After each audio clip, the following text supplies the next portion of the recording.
Everyone knows that कि भारत की अगर मैं कोस्टल बाउंड्री की बात करूं तो उसका जो डिस्टेंस है जो लगभग 7,516.6 किलोमीटर है। तो 22,000 किलोमीटर में से करीब करीब अप्रॉक्सीमेटली 7,516.6 किलोमीटर, जो कि येलो लाइन आपको हाईलाइटेड होती हुई दिख रही है, this is our coastal boundary. और अगर मैं बोलूँ आज तक जो भी कुछ हमने पढ़ा है, चाहे एनसीईआरटी हो या कुछ भी हो, आज की डेट में अगर वो गलत हो गया है तो that will be a shocking news for you. Yes, because the new distance is calculated. हमारी कोस्टल जो बाउंड्रीज़ हैं आज की डेट में it is 11,098 kilometre, 0.8 kilometre actually. So this is our new coastal boundary. तो क्या पाकिस्तान और बांग्लादेश की जो बाउंड्रीज़ हैं हमने उनको ऐड ऑन किया? और अगर मैं बोलूँ नहीं, तो क्या हमारी जो एग्जिस्टिंग बाउंड्री है वो ही अब एक्सटेंड हो चुकी है? मैं बोलूँगा हाँ। सो कैसे, क्यों, इस सब का जवाब मैं इस पूरी वीडियो में दूंगा। नमस्कार दोस्तों, मैं एल के अकेडमी से मोहित शर्मा, और आज की वीडियो में हम यही बात करने जा रहे हैं कि किस तरीके से इंडिया की कोस्ट लाइन एक्सटेंशन हो चुका है and it is proved by ministry. जो भी डाटा मैं आपको दूंगा वो सारा मिनिस्ट्री के डॉक्यूमेंटेशन से वेरीफाइड होकर दिखाऊंगा। थोड़ा सा शॉकिंग है, थोड़ा सा अजीब है, बट हाँ, हम इस बारे में बात करेंगे। उससे पहले मैं बता दूं आपको, हमारी एकेडमी बहुत सारे कोर्सेज लॉन्च करती है। आप ज्वाइन कर सकते हो यूपीएससी, यूपीएससी, एनडीए, सीडीएस, बहुत ही मिनिमल प्राइजेस पे, एंड आप बन सकता है, मतलब like that can be a golden chance for you to join academy to connect with us actually by using my code actually. चलिए स्टार्ट करते हैं वीडियो को। So this is all about Indian boundary. अब यहाँ से boundary हम calculate करना start करते हैं और लगभग यहाँ तक हम पहुँचते हैं, और हमारी जो टोटल बाउंड्री अब तक आती थी वो 7,516.6 किलोमीटर आती थी, जो कि अब 11,098 किलोमीटर हो चुकी है।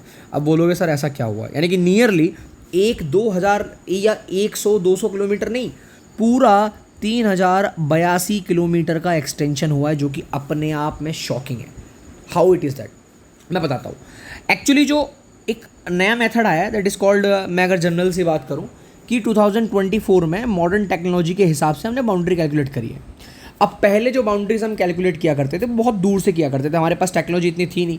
तो 1970s की टेक्नोलॉजी के हिसाब से पहले हम बाउंड्रीज़ को कैलकुलेट किया करते थे, और जब हम वो बाउंड्रीज़ कैलकुलेट किया करते थे तो वहाँ पर हम एक यूनिट एरिया को एज ए 45 किलोमीटर काउंट कर रहे हैं। मतलब अगर मैं सपोज करो, तो एक बहुत सोचने वाली बात है कि अगर मैं पूरे के पूरे वर्ल्ड मैप को एक छोटे से ग्लोब पे या छोटे से एक पेपर पे अगर मैं रिप्रेजेंट करना चाहता हूँ, तो ऐसा तो है नहीं कि इंडिया को मैं इतना बड़ा कर दूंगा और यूएसए को मैं इस तरीके से छोटा कर दूंगा। I have to take correct measurements, I have to take everything in proper way. ये सब चीज़ें मुझे अरेंज करनी पड़ेंगी। फॉर दैट मुझे ऐसा क्या करना चाहिए कि प्रॉपर तरीके से मैं मैपिंग में एक्यूरेसी करूं, तो वहाँ काम आता है यूनिट एरिया मेथड। बेसिकली अगर मैं बात करूं तो यहाँ पर हमने ध्यान दिया है किस तरीके से कि हम जो पहले गलती कर रहे थे या पहले हम जो डिस्टेंस कवर कर रहे थे बहुत दूर से देख रहे थे, नाउ अगर हम करीब जाकर देखें और हमको बहुत डिस्टेंस को आराम से इसको प्रॉपर तरीके से अगर स्टडी करके देखें, तो आज की डेट में जो एक यूनिट एरिया है वो डिस्टेंस कवर करता है 2.5 किलोमीटर। अब देखिए डिफरेंस कितना आ गया। पहले हम 45 किलोमीटर को एक यूनिट एरिया मान के चल रहे हैं। सपोज करिए एक यूनिट एरिया है, अब इसके अंदर 45 किलोमीटर आ रहे हैं, तो इस 45 किलोमीटर को तुमको सच में लगता है कि मैं छोटे छोटे आइलैंड्स वगैरह सब कुछ रिप्रेजेंट कर पाऊंगा? ऑब्वियसली बात है, नहीं कर पाऊंगा। बट अगर यही 45 किलोमीटर इतना बड़ा हो जाए, तो अगर यही 45 किलोमीटर इतना एक्सटेंड हो जाए, तो मैं यहाँ आइलैंड भी रिप्रेजेंट कर सकता हूँ, मैं यहाँ पर सी के आसपास के एरियाज़ भी रिप्रेजेंट कर सकता हूँ। So this is the thing that we have done right now, जिसकी वजह से जो हमारी कोस्टल एरियाज़ है वो एक्सटेंड हो गए हैं 11,098 kilometre. Now understanding the coastline paradox, what is the coastline paradox, उसको एक बार अब ये क्या बताता है? ये यही बताता है कि अगर किसी भी चीज़ को आप जितने करीब से जाकर देखोगे ना, तो आपको वो चीज़ समझ आएगी, उतनी डिटेल में समझ आएगी। कि अगर सपोज करो अगर मैं सैटेलाइट्स के थ्रू मैं जितना ज़्यादा जूम कर पा रहा हूँ किसी चीज़ को, तो मुझे वो पता है कि यार उसकी डिस्टेंस वहाँ कितनी हो सकती है, उसमें कितनी क्लैरिटी हो सकती है, कितनी कितनी चीज़ों को मैं कवर कर पाऊँगा। तो कोस्ट लाइन पैराडॉक्स एक मेथड है, एक टेक्निक है, जिसके थ्रू ये बताया जा रहा है कि किस तरीके से आप डिटेल्ड में जाने के बाद आप चीज़ों को, बाउंड्रीज़ को बेटर तरीके से मेज़र कर पाओगे। तो पहले जो आप एक यूनिट एरिया में 45 किलोमीटर कवर कर रहे थे 1970s के टेक्निक के हिसाब से, आज आप 2.5 किलोमीटर कवर कर रहे हो। किसी दिन ऐसा भी आएगा कि एक यूनिट एरिया में आप 1 किलोमीटर कवर करोगे, तो अब हमारी बाउंड्रीज़ और एक्सटेंड कर जाएंगी। किसी दिन ऐसा भी आएगा कि आप एक यूनिट एरिया में सिर्फ 1 मीटर कवर कर रहे होंगे तब और ज़्यादा एक्सटेंड करेगी और शायद हो सकता है किसी दिन 1 सेंटीमीटर भी आए, माइट बी पॉसिबल। टेक्नोलॉजी कितना भी ग्रो कर सकती है तो उतनी ज़्यादा बाउंड्री बढ़ेगी। तो क्या डिस्टेंस बढ़ गया? नहीं यार, पहले जो हम बाउंड्रीज काउंट करते थे तो बहुत सारे ऐसे एरियाज थे जिनको हम छोड़ देते थे। ये गुजरात वाला पूरा एरिया छोड़ देते थे, यहाँ पे काउंट अप ही नहीं हो पाता था ढंग से। क्यों? क्योंकि अब एक बात बताओ, अभी जो मैप है इसमें ये सीधी लाइन दिख रही है। Do you really think that कि कोस्ट लाइन कभी भी स्ट्रेट हो सकती है? Do you really think that कि कोस्ट लाइन कभी भी स्ट्रेट होगी? अब ये कोस्ट लाइन हमेशा 100% ऐसे घूमी हुई होगी। अब कोई भी चीज़ अगर ऐसे धागा घूमा हुआ है, अगर हम उसको स्ट्रेट कर रहे हो तो वो लाइन जो है इतनी लंबी तो नहीं होगी ना, ज़्यादा लंबी बनेगी ना। सो दिस इज़ द थिंग जो इस बार हमने किया है और जो हमने एक्सप्लेन किया है, देखा है, समझा है। तो इसकी वजह से जितनी भी कोस्ट लाइन कभी भी स्ट्रेट तो हो नहीं सकती है। तो जितने भी कर्व थे, इनलेट्स यानी कि वही एरियाज वगैरह जो मैंने बताया तुमको, रॉक्स थे, सैंड बार्स थे, अब हम सबको काउंट अप कर रहे हैं। तो अगर if you use as a long rule scale, like properly अगर मैं जनरली बात करूँ 100 किलोमीटर का स्केल लिया मैंने, तो मैं बहुत सारी चीज़ें छोड़ दूंगा। मतलब एग्जाम्पल लो, इतने से एरिया में अगर मैं 100 किलोमीटर रिप्रेजेंट कर रहा हूँ तो क्या मैं 100 किलोमीटर के बीच में, सपोज करो राइट नाउ आई एम, जैसे अगर मैं इस टाइम पर दिल्ली में हूँ और मुझे दिल्ली से नोएडा तक का डिस्टेंस कवर करना है, लाइक मान के चलते हैं कि मुझे ग्रेटर नोएडा से मुझे द्वारका तक का डिस्टेंस कवर करना है दिल्ली में, तो दिस इज़ 70 किलोमीटर। तो मैं 70 किलोमीटर रिप्रेजेंट करके चल रहा हूँ इतने से एरिया में, सिर्फ जितना मैंने लाइन बनाया है। तो क्या मैं अच्छे से कर पाऊँगा, या फिर मैं वो 7 किलोमीटर को अच्छे से एक्सप्लेन कर पाऊंगा जो मैं इतने एरिया में कर रहा हूँ, या 7 मीटर को एक्सप्लेन कर पाऊंगा जो इतने एरिया में कर रहा हूँ? ऑब्वियस सी बात है, 7 मीटर को अगर मैं करूँगा तो डिटेल में दिल्ली से लेकर पूरा मैप बना दूंगा। And this is the thing that we have done right now. ठीक है, तो 1 किलोमीटर और 100 मीटर, ये बहुत सारी चीज़ें हैं जो हम यहाँ पर अभी ध्यान में देख रहे हैं और पढ़ रहे हैं। नाउ पहले जो हमारी मेजरमेंट वैल्यू हुआ करती थी वो 7516 किलोमीटर थी मैपिंग के बेसिस पर, जहाँ पर हम एक यूनिट को एज ए 4.5 यानी कि लगभग 45 किलोमीटर लेके चल रहे थे। बट आज की डेट में वो अपडेटेड है, यहाँ पर हम 2.5 किलोमीटर लेके चल रहे हैं। इसमें हमने स्टेट कवर करे हैं, 9 मैरीटाइम स्टेट्स कवर किए हैं, 2 कोस्टल यूटीज़ कवर करी हैं।